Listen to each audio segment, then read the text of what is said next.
लक्ष्मी रुक करेंगे उत्तर प्रदेश की अहम खबरों की ओर। उत्तर प्रदेश की योगी सरकार ने प्रदेशवासियों को दशहरा और दीपावली के त्योहार को देखते हुए बड़ा तोहफा दिया है। उत्तर प्रदेश परिवहन निगम ने एसी बसों के किराए में की गई लगभग 10% की कमी को अग्रिम आदेश तक जारी रखने का निर्णय लिया है।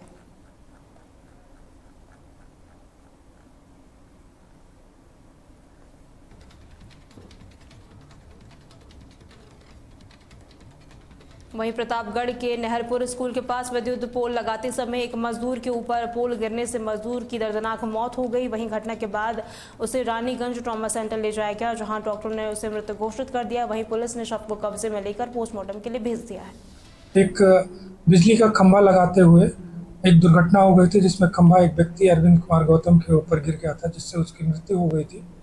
इसमें थाना को इस संबंध में सूचना प्राप्त हुई थी। सूचना के आधार पर पंचायतनामा की कार्रवाई कर पोस्टमार्टम कराया जा रहा है। इसमें जिस प्रकार से तहरीर प्राप्त होगी उसमें अग्रिम विधिक कार्रवाई की जाएगी। तो ये इसकी घटना हुई थी किस गांव का निवासी? ये रानीगंज थाना क्षेत्र के संडोरा गांव के रहने वाले थे। तहरीर प्राप्त हुई? अभी इसमें कोई तहरीर नहीं प्राप्त हुई है। परिवारजनों के द्वारा सूचना दी गई थी। सूचना के आधार पर पीएम की कार्रवाई कराई जा रही है।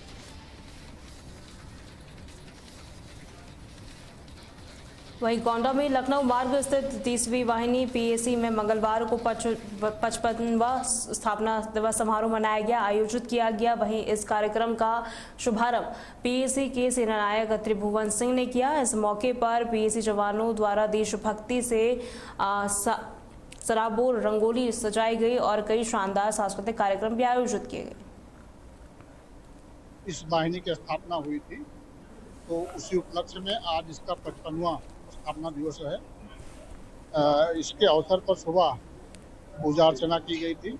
उसके बाद हमारे जो पीएसी के जवान हैं, साथ में यहाँ पर आरटीसी के 600 रिक्रूट आरक्षी ट्रेनिंग कर रहे हैं, उनके द्वारा विविध खेलों में प्रतिभाग किया गया और शाम को सांस्कृतिक कार्यक्रम और बड़े खाने का आयोजन किया गया है। उसी उपलक्ष्य में सांस्कृतिक कार्यक्रम चल रहा है। हमारे 30वीं वाहिनी पीएसी का एक बहुत ही गौरवशाली इतिहास रहा है, जिसके बारे में मेरे पूर्व वक्ता के द्वारा बताया गया है। तो हम लोग पूरा प्रयास करते हैं कि आगे से भी जो हमारा ये गौरवशाली इतिहास है उसमें और दिनों दिन उन्नति हो, प्रगति।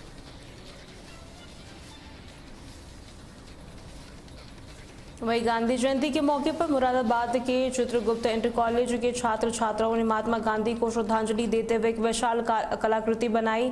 10 से 15 छात्रों ने कॉलेज के बास्केटबॉल मैदान में ब्लैक डस्ट का इस्तेमाल करके 382 वर्ग फीट का महात्मा गांधी का एक बड़ा पोर्ट्रेट तैयार किया। कला संकाय प्रभारी डॉक्टर नवनीत गोस्वामी के निर्देश में छात्रों ने 8 घंटे की मेहनत के बाद इसे पूरा किया। डॉक्टर नवनीत गोस्वामी हैं, मैं चित्रगुप्त इंटर कॉलेज में हूं और जिस तरीके से आप देख रहे हैं पूरे मैदान में गांधी जी का एक पोर्ट्रेट तैयार किया गया है। ये ब्लैक डस्ट से तैयार हुआ है और करीब 15 बच्चों की टीम थी और 8 घंटे में ये तैयार हुआ टोटल, है ना। तो इसमें मेन 5 बच्चे थे जिन्होंने इस पर काम किया, बाकी 15 बच्चे उनके सपोर्टिंग हैंड थे। और जैसे आप सब जानते हैं कल 2 अक्टूबर है गांधी जयंती, तो उस उपलक्ष्य में हमने एक दिन पहले पूर्व संध्या पे इनको नमन किया है। इनको जो बनाई पेंटिंग, इसके द्वारा लोगों को मैसेज देने की कोशिश की है और स्वच्छता पखवाड़ा चल रहा है, तो उसके अंतर्गत ये स्वच्छ भारत मिशन को लेके हम आगे बढ़ना चाहते हैं। तो ये बच्चों ने वर्क किया है और बच्चों की इच्छा थी कि हम पहले के मुकाबले इस बार बड़ा तैयार करेंगे सर कुछ। तो ये 340 वर्क। हमारी टोटल टीम में 15 मेंबर्स, जिनमें हम 4 मेन हैं। हमने यहाँ पे लास्ट तक काम किया है। क्या बनाया आपने, क्या तैयार किया? ये गांधी जी का पोर्ट्रेट तैयार कराया हमने ब्लैक डस्ट की हेल्प से। किस मौके पर आपने गांधी जी का पोर्ट्रेट तैयार किया है? जैसे कि कल 2 अक्टूबर है, तो उस पर हमने गांधी जी का पोर्ट्रेट तैयार करा है गांधी जयंती पे। किस तरह का मैसेज देना चाहते हैं आप लोग ये पोर्ट्रेट तैयार करके? ये पोर्ट्रेट तैयार करके हम ये मैसेज देना चाहते हैं कि हमें अपने हर गली और मोहल्ले को स्वच्छ रखना चाहिए।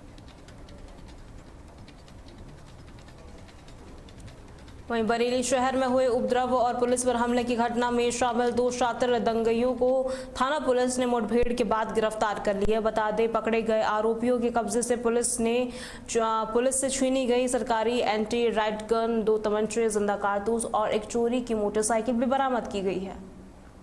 को थाना कोतवाली अंतर्गत घटित घटना के संबंध में आज सीबीगंज थाने की टीम के द्वारा 2 अभियुक्तों को पुलिस मुठभेड़ में गिरफ्तार किया गया है।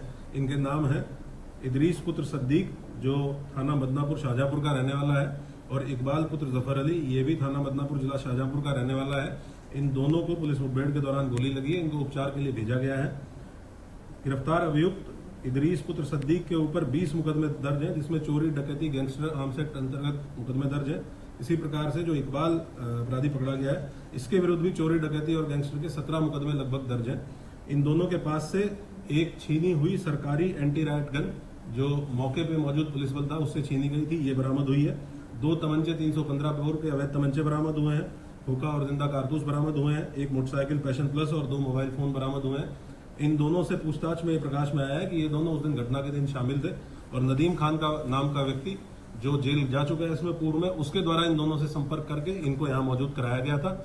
ये दोनों आपराधिक पृष्ठभूमि के व्यक्ति हैं, और इससे जो आशंका हम लोगों ने पहले भी आयोजकों से जताई थी और हमारे द्वारा विवेचना में भी ये चीज पाई गई कि इसमें बाहरी तत्व भी शामिल हुए थे, आपराधिक तत्व भी शामिल हुए थे, जिनका ये पूरा प्रयास था कि वो जो कार्यक्रम था वहां पे पहुंच के और उसको शांति व्यवस्था, कानून व्यवस्था को डिस्टर्ब करते। इस तरह के लोग इसमें मौजूद थे।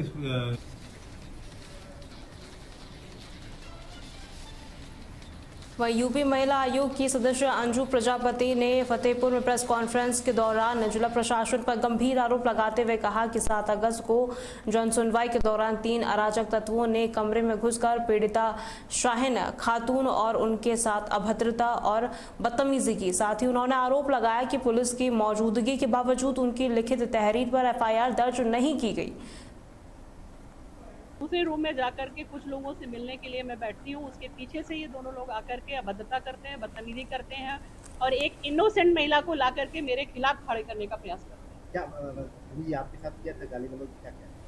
गाली गलौज मैं जैसे ही उठ करके जाती हूँ, महिला थाना उसका स्टाफ उपस्थित था, मेरा सुरक्षा सहायक उपस्थित था, मेरे निजी सचिव अरविंद जी उपस्थित थे। उनके सामने आकर के गाली गलौज करते हैं कि ये फर्जी PS हैं, राज्य महिला आयोग कौन होती हैं, जन सुनवाई करने वाली, उनको किसने अधिकार दिया, इस तरह के अपशब्दों का वो प्रयोग करते हैं, जिसका विरोध हमारे स्टाफ ने किया कि माननीय सदस्य के लिए इस तरह से अपशब्दों का प्रयोग आप नहीं कर सकते। उसके बाद मैंने मुकदमा लिखवाया है। कार्रवाई मुकदमा लिख गया है, उसमें कुछ धाराएं क्योंकि कम लगी थी तो मैंने अपना बयान दे दिया है। अभी 23 तारीख को ही मैंने बयान दिया है, जिसमें मैंने आग्रह किया है कि सरकारी कार्य में बाधा डालने का प्रयास जिन लोगों के द्वारा। जी मैम, क्या था उस दिन का पूरा मामला? क्या था? तमाम आरोप महिलाएं के सदस्य पे लग रहे हैं, आप लोगों को आरोप लगाए जा रहे हैं, क्या था पूरा मामला? सर, हम लोग 6 तारीख को यहाँ मैम के पास आए थे जन सुनवाई के लिए। मतलब मैम को हमने सारी बात बताई कि हमारे साथ हमारी बहुआ स्टेट में दुकानें हैं जो इरशाद कादरी खाली नहीं कर रहे हैं। तो मैम ने बोला चलिए कल देखते हैं। हमने डॉक्यूमेंट्स दिए सारे अपने, तो मैम ने उनको कंसीडर किए और फिर 7 तारीख को मैम ने बुलाया कि आप लोग 9:30 बजे आइए। इरशाद कादरी को भी फ़ोन करा तो इरशाद कादरी भी सुबह 5:30।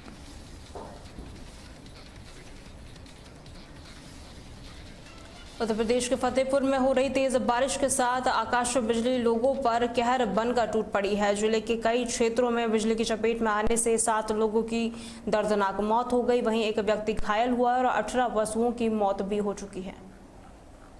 विद्युत की घटनाओं में तहसील सदर क्षेत्र में कुल 6 व्यक्तियों की मृत्यु हो गई है, और ये तहसील सदर के जरौली गांव में 2 व्यक्तियों की, और चक्कोरा सदात गांव में 1 व्यक्ति, गाजीपुर गांव में 1 व्यक्ति और दतौली में 2। तो इसमें एक महिला है, एक पिता पुत्र है। कुल 6 व्यक्तियों की मृत्यु सदर तहसील क्षेत्र में हुई है, और तहसील खागा क्षेत्र के अंतर्गत भी 1 व्यक्ति की दुखद मृत्यु हुई है आकाशीय बिजली से। 1 व्यक्ति आज थोड़ा घायल थे, जिनको प्राथमिक उपचार के बाद घर भेज दिया गया, वो स्वस्थ हैं। और कुल 18 पशु हानि हुई है, जिसमें 5 भैंस और शेष 13 बकरियां हैं। राजस्व की टीम राहत कार्यों में जुटी हुई है और पीड़ित परिजनों के साथ समन्वय स्थापित करके और उन्हें तत्काल ही दैवीय आपदा मद से अहेतुक सहायता प्रदान किए जाने की कार्रवाई प्रारंभ कर दी गई है और 48 घंटे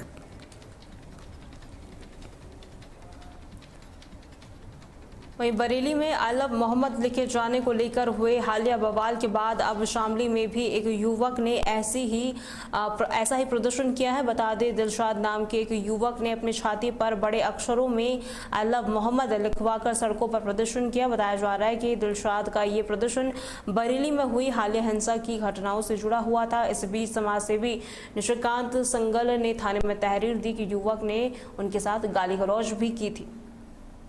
लड़का जिसका नाम संज्ञान में आया दिलशाद है, उड़ाने का रहने वाला है और इतना बड़ा बवाल बरेली में होने के बाद भी इन लोगों को ये तमीज़ नहीं आई कि शामली में भी क्या मतलब बरेली की तरह ही दिखाना चाहते हैं। आई लव मोहम्मद ये कोई इशू नहीं है कि आई लव मोहम्मद, लेकिन अपने मस्जिदों में कर ले, मदरसों में कर ले, घर कर ले, लेकिन ऐसे लिखवा के और ये बिल्कुल ये घटिया बात है और इससे तो बस यही साबित होता है कि ये दंगा करवाना चाहते हैं। अच्छा, आपने तहरीर भी दी है, क्या हुआ? मैंने इसमें वायरल वीडियो के हिसाब से एक तहरीर भी दी है और उसको दिलशाद को गिरफ्तार भी पुलिस ने कर लिया है। तो आगे क्या संदेश देना चाहते? संदेश यही है कि ये ऐसे जो है बवाल वाले काम कोई ना ही करे तो अच्छा है। कि निशिकांत संगल एक व्यक्ति हैं जिनके द्वारा एक सूचना दी गई, लिखित सूचना दी गई कि एक दिलशाद नामक व्यक्ति ने उनके साथ गाली गलौज किया और हिंदू धर्म के प्रति जो है आपत्तिजनक टिप्पणी की है और उनके साथ दुर्व्यवहार किया है। इस संबंध में उस लिखित सूचना पर एक अभियोग का पंजीकरण सुसंगत धाराओं में किया गया है और दिलशाद को पुलिस के द्वारा गिरफ्तार कर लिया गया। इसमें आवश्यक विधिक कार्रवाई की जा रही है। सर, एक वीडियो भी वायरल हो रहा है जिसमें आई लव यू मोहम्मद लिखकर शहर में घूम रहा है। सर, एक मीडिया में हमें वीडियो मिला है और उसकी छानबीन हमने कर ली है और उसको पकड़ भी लिया है। और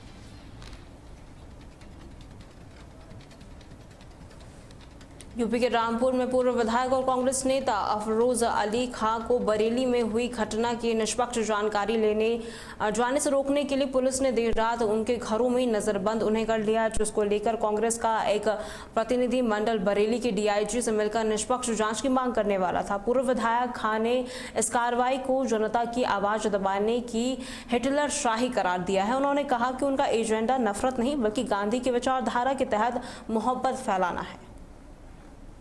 घर पर नज़रबंद कर रखा है, जबकि हम बरेली में जो एक बहुत बड़ी दुखद घटना घटी है उस सिलसिले में हमारे प्रदेश के अध्यक्ष अजय राय जी के निर्देश अनुसार और हमारे एमपी माननीय इमरान मसूद साहब का डेलीगेशन के साथ हमें जाना था। वहाँ एडीजे साहब से मिलना था और वहाँ पर ये हमें बात करना थी कि लोगों के साथ इंसाफ हो और जो छोटे बच्चे हैं उन तक पे एफआईआर हो रही हैं, इस तरीके से सताया नहीं जाए। और हम तो गांधी की विचारधारा के लोग हैं, हमारी पार्टी भी गांधी की विचारधारा की है। हम तो जहां जाते अमन का पैगाम लेके जाते। पता नहीं सरकार ने ऐसा क्यों किया है, ये तो बहुत बड़ी दुखद बात है। प्रजातंत्र जो हमारे देश दुनिया के अंदर नंबर 2 स्थान है, प्रजातंत्र में विपक्ष की आवाज़ को दबाने का मतलब प्रजातंत्र पर चोट मारना। तो मैं इसकी घोर निंदा करता हूं और इस तरीके की कभी भी कोई घटना हो तो जो आम जन को जिससे फ़ायदा पहुंचे वो कार्य करना चाहिए।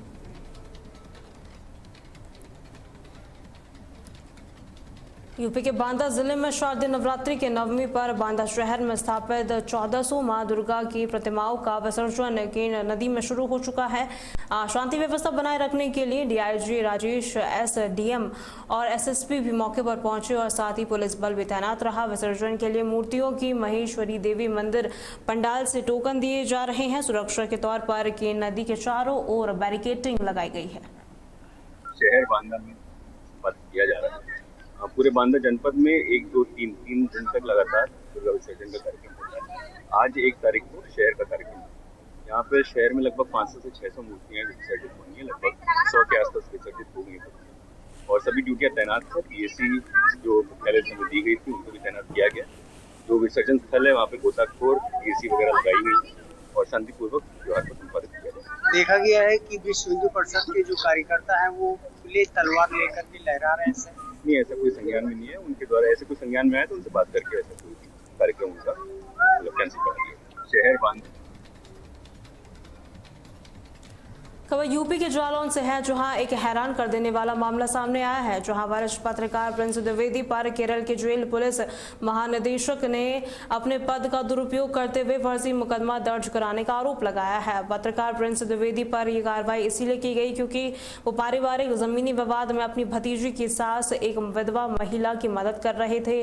वर्तमान में जेल पुलिस महानिदेशक केरल में तैनात हैं और आरोप है कि उन्होंने अपने चाचा के माध्यम से औरैया जिले के अयाना थाना में पत्रकार के खिलाफ षड्यंत्र कर मुकदमा दर्ज करवाया है।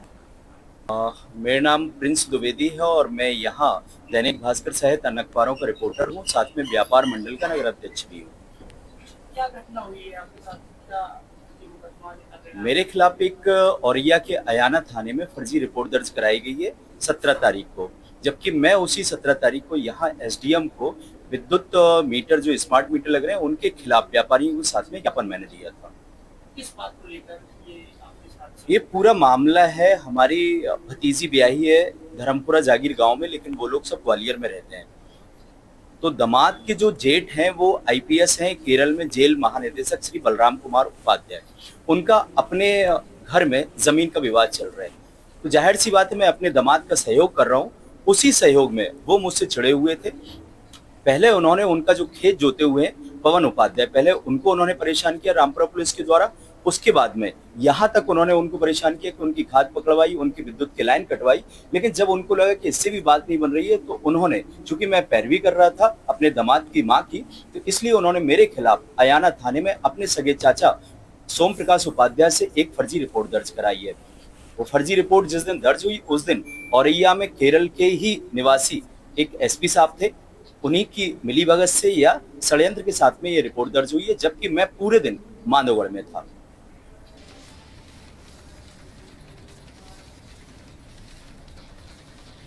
वहीं प्रयागराज के डॉन अतीक अहमद के बेटे अली अहमद को इलाहाबाद के बांदा जेल झांसी जेल में शिफ्ट करा दिया गया है। शिफ्टिंग के दौरान अली अहमद ने सीएम योगी से अपनी सुरक्षा की गुहार लगाई है। अली अहमद ने आरोप लगाया है कि वो लॉ स्टूडेंट है, फिर भी उन पर फर्जी मुकदमे लगाकर उन्हें परेशान किया जा रहा है।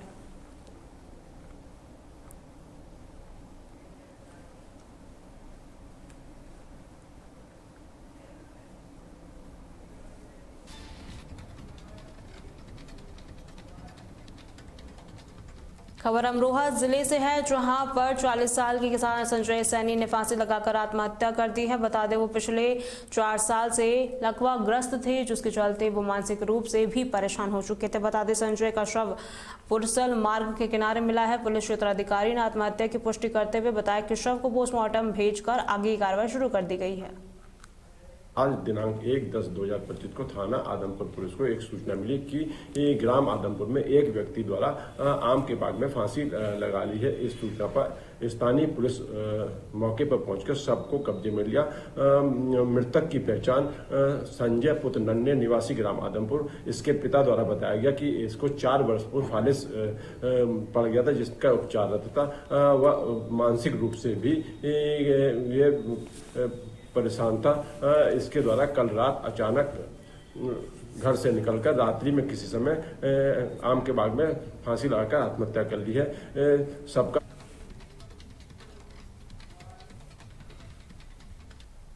उत्तर प्रदेश की खबरों में फिलहाल के लिए इतना ही। खबरों के लिए बने रहें तहलका डिजिटल के साथ।